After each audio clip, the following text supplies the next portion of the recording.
navigating work, love, and balance. An inside look at Mr. and Mrs. Koontz.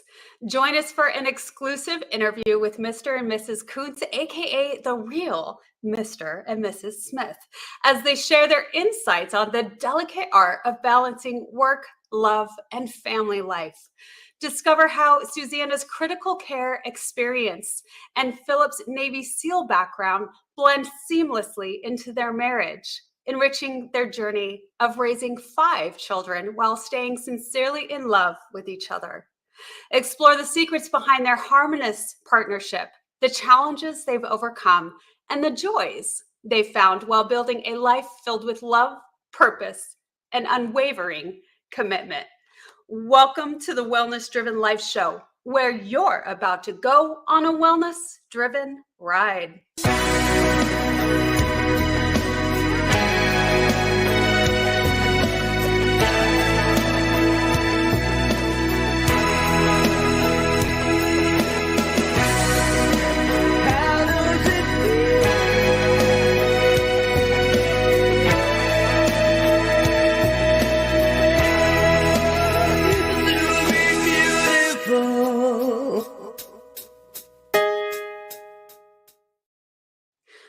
Welcome. I am so excited to share a little bit about the two incredible guests that we have here on the show today. Mr. and Mrs. Koontz, aka the real Mr. and Mrs. Smith. Susanna Koontz, a Texas native and experienced critical care nurse, and her husband, Philip, a former Navy SEAL turned motivational speaker and coach, lead a fulfilling life raising their 5 children. With Susanna's nurturing background and Philip's SEAL-derived wisdom shared through engaging talks and his book, The Truth Behind My Trident, the Koontz couple embodies resilience, compassion, and dedication to all they do. I am so pleased to help welcome to our stage Mr. and Mrs. Koontz. Welcome. Thank you, April. It's great to be here. It really is. Well, it's so exciting to have you. Philip, we've had you on the Wellness Driven Life Show, and what an honor it is to get some background in people's lives. We have incredible guests such as yourself, but we don't usually have their family come on. So this is a very cool experience. I'm so pleased to dive into this conversation. Let's get started by sharing with the audience a little bit more about the two of you. All right, baby, ladies first. Mm-hmm. Well, I am from Texas. You did mention that. I do have critical care experience. I've been a nurse about 2 years now, so not super proficient. There's levels of nursing, but I've definitely got some good experience in critical care, and I am now a surgery center nurse. I love being a nurse. I love how it's changed me, how it's molded me in every way. And I love taking care of people. And so it's been a real privilege and pleasure to be a nurse. Yeah. Well, that certainly makes it a lot easier to be a partner with Philip, with his background. And I think that is such a huge piece with relationships, right? If you don't have a good idea of what the other has gone through, what they've experienced, have some grace and patience within that. Yeah, absolutely, April. And one of the things that she forgot to say is that she's a rock star mom as well, too. So we're a blended family. I have 2. She has 3. We don't have any together. That's biologically impossible. But yeah, it's never a dull moment in the Koontz household. So she's a great mom, a wonderful partner as well, too. And so grateful to be married and to live life in this journey together. So yeah, I'm a former Navy SEAL. I got my master's in leadership, and I've been public speaking now and a life and business coach for about 10 years. Time flies. It goes by so fast. So love what I get to do, travel around the country. And I mean, you mentioned everything in the intro. So it's a little bit about myself. Well, and again, yeah, she has to be a rock star mom, or I shouldn't say she has to, but she just purely is. As as a mother of 5 children, my gosh, I have 3. Between Manly and I, we have 7, and we don't have any shared together similar to the 2 of you.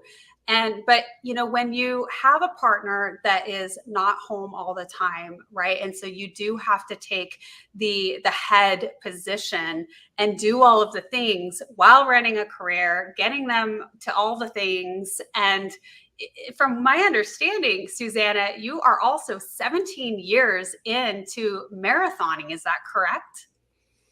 Yes, that is correct. I ran my first marathon after I had my oldest son, Jacob, and I'll be running, I think it's my 9th in September. So yeah, during nursing school, I definitely had to just kind of maintain, but now I'm working on qualifying for Boston, hopefully for a second time. It keeps me sane. I don't drink. I don't, do other harmful things to my body, but running is my outlet. When mama's stressed out, I'm like, it's probably time to go run. Yeah. It's very therapeutic for her. Yeah. Yeah. I have so much to share in likeness with that with you, Susanna, because right now we don't have any in the household. We're free birds, which is such a strange thing for me. When you go for 20 or more years with having the kids, and that's your whole life, right? You are constantly go, go, go. And prior to us getting together, I was a single mom working 2 jobs, raising the 3 girls, and running also was my outlet. And it was huge for me in life. And so I'm very familiar with that and what that's like. And is that something that you encourage others to maybe get involved with as a means of overall wellness and health? Well, I think running is something that you either love or hate. And so I would say that I'm the kind of person that encourages people to be their best, their healthiest all around, physically, emotionally, spiritually. And so if running is what they love to do, then I'm there to encourage that, whether it's my children, my friends, my siblings. But I really have a deep love for motivating people to be their best self. So whether that's swimming or dancing, whatever that may be, whatever makes that person healthy and happy. What about the elliptical and a lot of calisthenics? Yeah. I'm very grateful that Philip has found something, since he can't run with me at this point in his life because of jump school in the military all those years ago. He stays fit and healthy on the elliptical, and I think that's wonderful. I really do. I appreciate that he maintains his health. Yeah, I tried running with her over COVID when all the gyms were shut down. I'm like, I'm gonna pound the pavement with you, honey, again. And we were running the trails. Oh, that was in Alaska. And that lasted, and it was over COVID, so around like our house in Colorado as well too. And it lasted for like a month, and then my herniated L5-S1 started acting up, sciatic pain down my right leg. I couldn't walk, April. I'm like, what is going on? So yeah, unfortunately, I had to hang up the proverbial tennis shoes, and I'm like, hey, I'll run with you as much as you want to in heaven, but right now I'm limited. So this is a brilliant time to bring in some of those challenges that we face as a couple, right? Even though you have a background of being very physical, extensively, one of the top in the world. So that's very impressive, right? And because of that, though, it was such a toll on the body that you are unable to do certain things. And Susanna has this joy for running. That's something that you both cannot partake in together. And so you have learned how to navigate something where you can find joys in different things, give yourselves some space in order to do so. But at the same time, also, like you said, Susanna, you appreciate that he maintains his physical health, because it could be easy for him to say, oh, that's it, I can't do this, and have all of the excuses, right? And then it would be a very big challenge for you both to have a relationship that you felt was worthwhile for the two of you, right? So let's talk a little bit about that. I know that that's a big piece of it, but what are some of the other things that you both have had to navigate where it didn't align for the two of you, but you ended up doing something different in order to keep maintaining what you found joyful?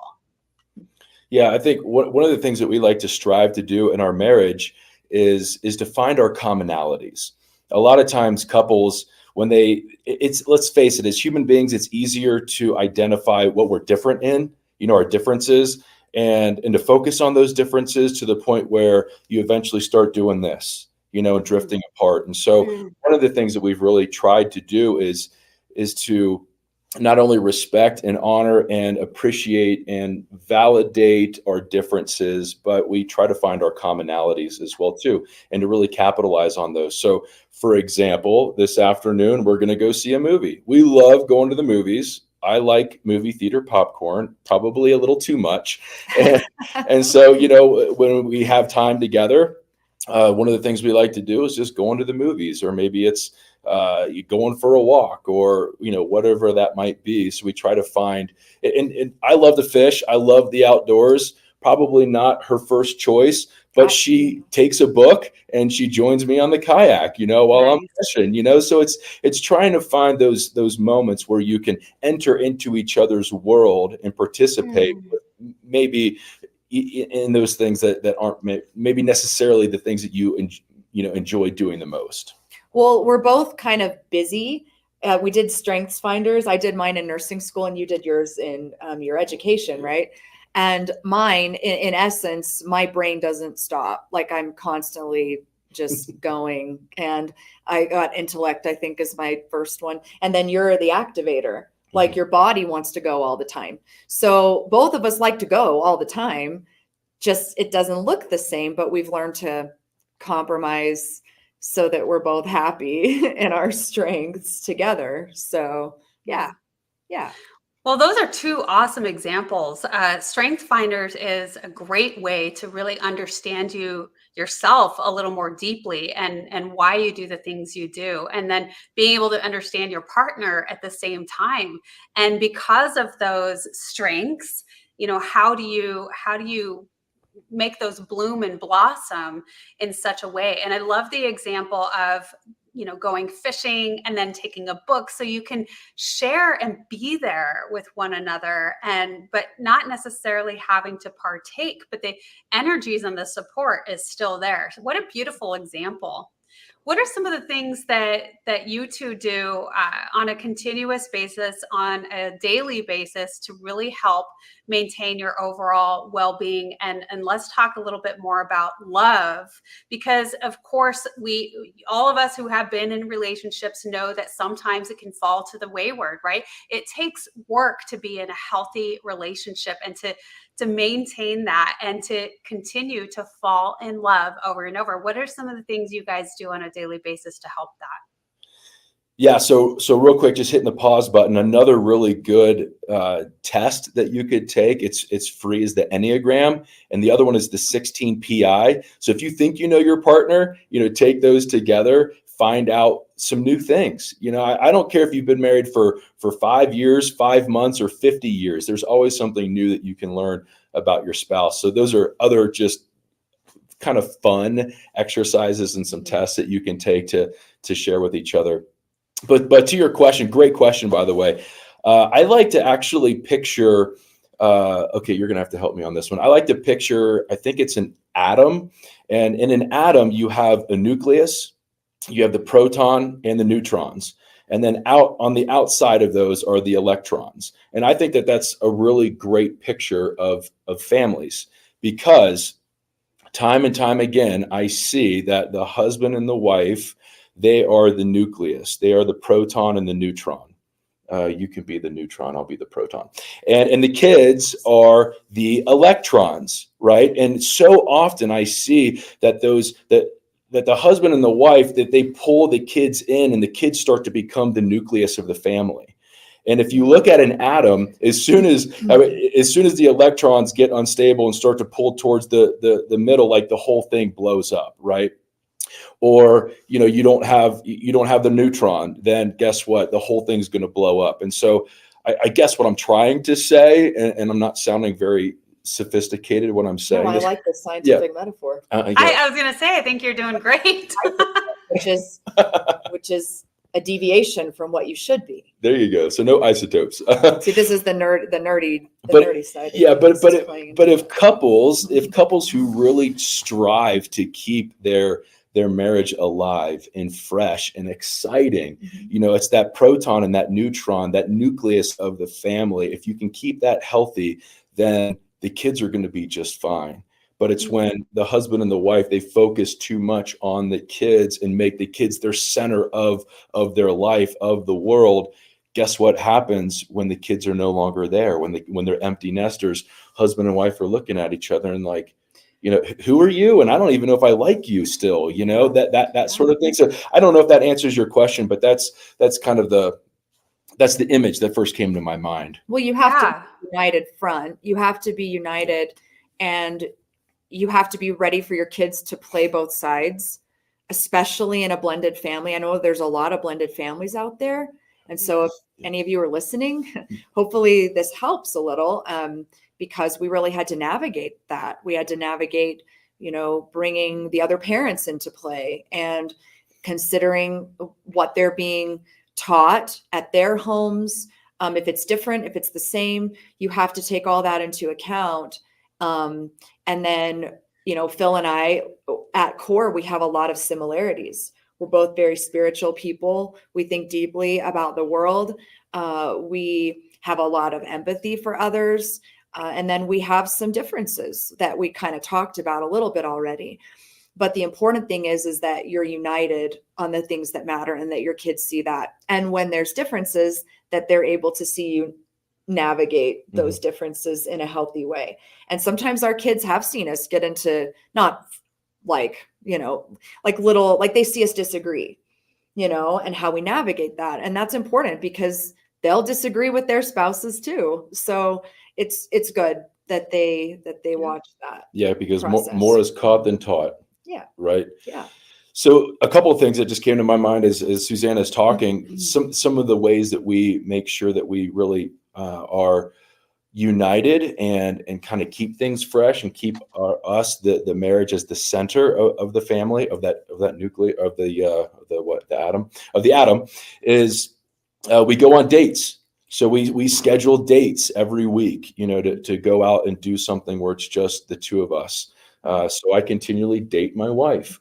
Learning each other's love languages, another great book, the 5 love languages, and hers is gifts. One of her top ones is gifts. Mine, it's the bottom of the barrel. Like I'm not even thinking about gifts. I could care less if she buys me something, right? It's like, if I want it, I'll just buy it myself. So for me, guys, listen up. So if your wife likes gifts, I put a calendar reminder every 2 weeks in my calendar to buy Susanna flowers, because she really likes flowers. So that's another small way just to be able to show her that I love her, appreciate her, and value her. And then I'm going to get a little steamy right now, but I'm just saying that it's also important to have sex, to have sex on a weekly basis. It's created by God for a reason. And it really helps those intimate marriage bonds to stay strong, to stay fresh, to stay intimate when you're able to experience that together as well too. Yeah. I'm so glad that you brought that up, actually, because it is very, very important. People don't talk about it enough. Right. Yep. But you're correct. It's how we're designed. It's how we show each other some of the most beautiful love that we're able to with our partner. It's very intimate. It's very loving. And, being also too, to really stay with each other for a while and not make it just quick one and done, right? There is a beauty to it where that is really a unique time for a couple. Mm-hmm. Well, and I was going to add to that, there's a lot of couples that have been married a long time, and Phil and I have been married going on 7 years. Yeah. And so we're still kind of new, but we really do try to do all these things our goal is to be newlyweds forever. Yeah. That it feels like that. I think a lot of people feel that way. Honeymoon stage. That's right. Yeah. Honeymoon stage. Yeah. But to your point, you have to work at that. And I know I've had friends, that have said that their husband might put pressure on them. I know a lot of women feel like that sometimes. And I think Phil is a really fantastic example of just seeing me. He sees me. He sees sometimes I don't feel great. And so he won't push. So I think for husbands, it's important if your wife isn't feeling well, to respect that. But then if you really want that, then to say, okay, what can I do to help so we can make time and space for this, or so that you can feel comfortable or confident so that I can love you, and we can share that. So just a thought. That's to good. help. No, I love that you mentioned that, because you're correct. We go through different stages in life, right? As both men and women, and we're not always on the same page with that. So I really like the example of really just having the communication, really having that, hey, this is how I feel.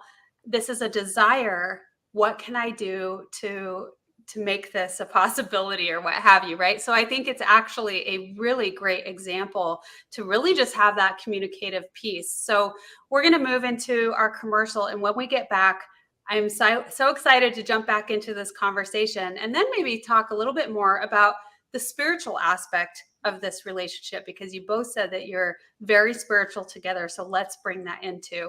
Stay tuned. Are you ready to take control of your ride to wellness? Rev up with Driven Living. Visit www.drivenliving.com and buckle up for a journey. Get exclusive access to our Wellness Driven Life Show guest portal, where you can dive deep into the minds of our esteemed guests. Sign up for our newsletter and get insider scoops on these distinguished personalities. It's like having a backstage pass to their life-changing wisdom. But that's not all. You'll also receive a free hug. You heard me right, a free hug.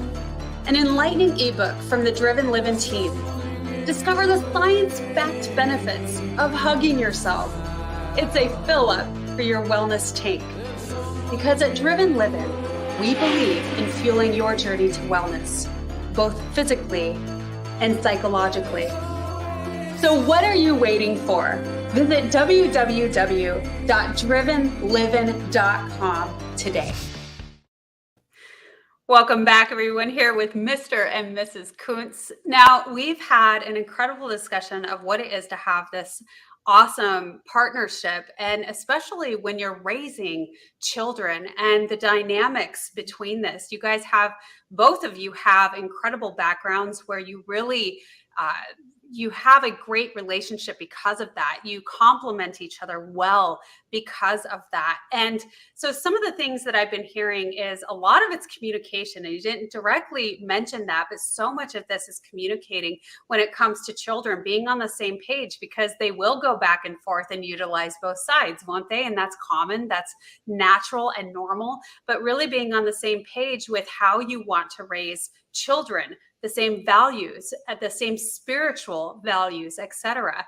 And you mentioned with the relationship is don't make it all about the children, because by the time they leave the nest, then you won't know each other. So having those weekly dating sessions and loving each other and knowing each other and spending time with each other, because at the end, it's just going to be you two, right? When the kids are going off and they're creating their own lives and families.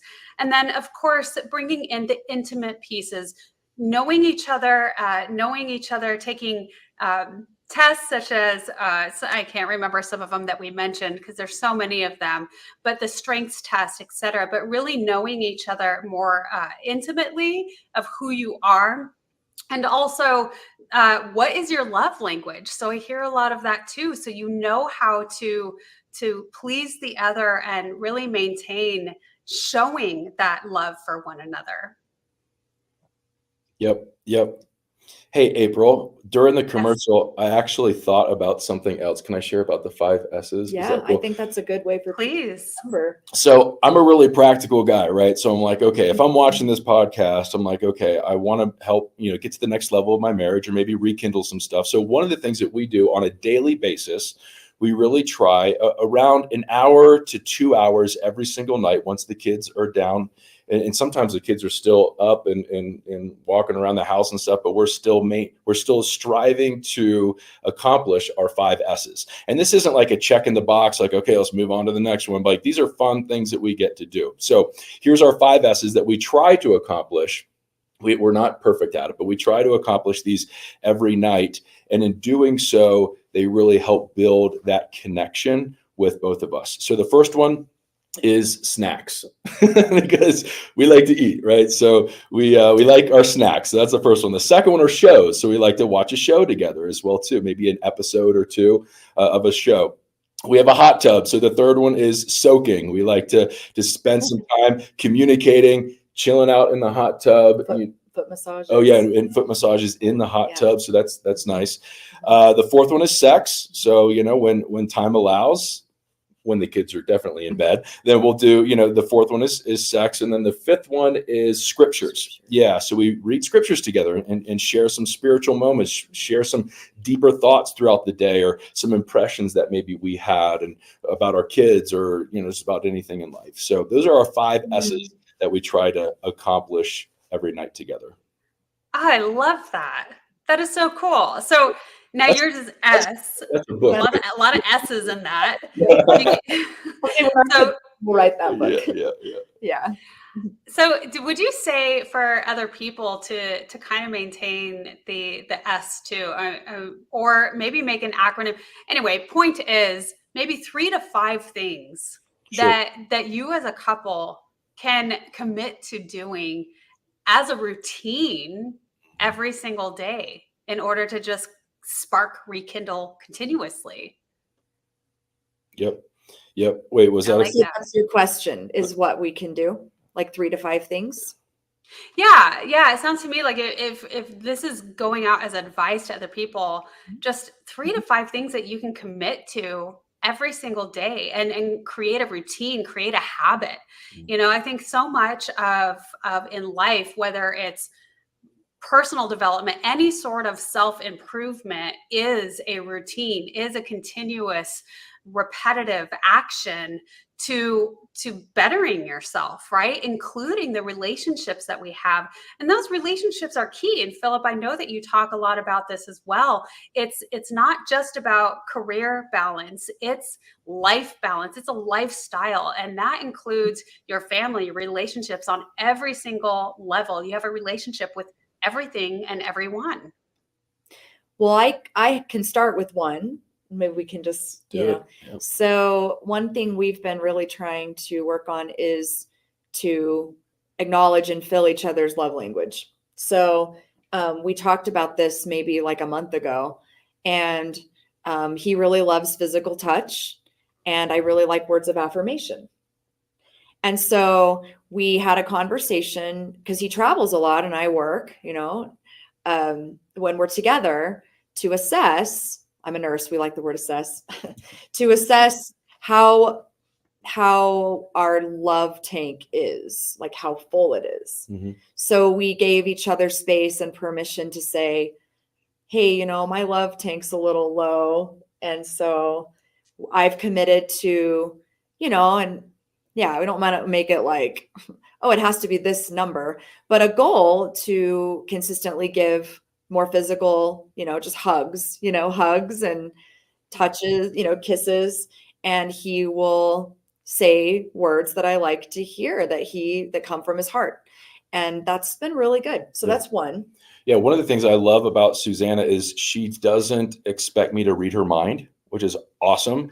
I think sometimes it's like, why didn't you know that I wanted that? It's like, well, because I'm not in your mind. I can't read your thoughts. So as a couple, if you need something, then say something, right? And then it's my absolute joy and pleasure to be able to to meet her love languages. Well, that's to good. give her those words of affirmation. That's a good number 2, though, to not expect your spouse to read your mind. I was actually telling a friend at work, 2 of them actually, I said, you want to have a happy relationship with your boyfriend, don't expect him to read your mind. Like, there's certain things we can expect from our partner, but setting yourself up to be disappointed because they don't know that you wanted to go out to dinner for Valentine's Day, that's just going to cause unnecessary headache and heartache.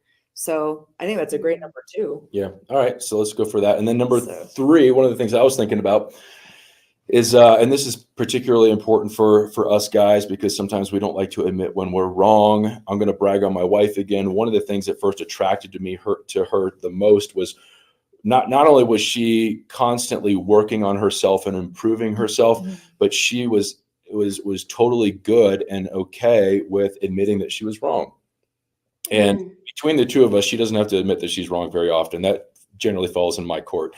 But so I think the third thing is just admitting when you're wrong, and let's go the extra mile, guys, and say, hey, will you forgive me? So it's like, hey, you know what? I'm really sorry that and most times it's not intentional. It's like, oops, we're dancing and I accidentally step on your toes, so it's like, hey, I'm really sorry that came across that way.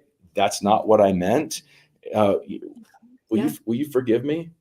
And that will you forgive me is like the cherry on top. It's the icing on the cake. And once you can really forgive your spouse for something intentionally or unintentionally, it's huge. It's a game changer. And then a number 4 would be, I think, to just really have it as a goal to facilitate your partner's dreams. Be their biggest fan. One thing Philip has said since we met is, I'm your biggest fan, and I'm his biggest fan. And I remember us paddleboarding like 8 years ago, 7 maybe, but either way, we're out paddleboarding, and I had gone through a divorce, and now here Phil and I are together, and I'm on this paddleboard and he's on the one next to me, and I'm like, I can do whatever I want.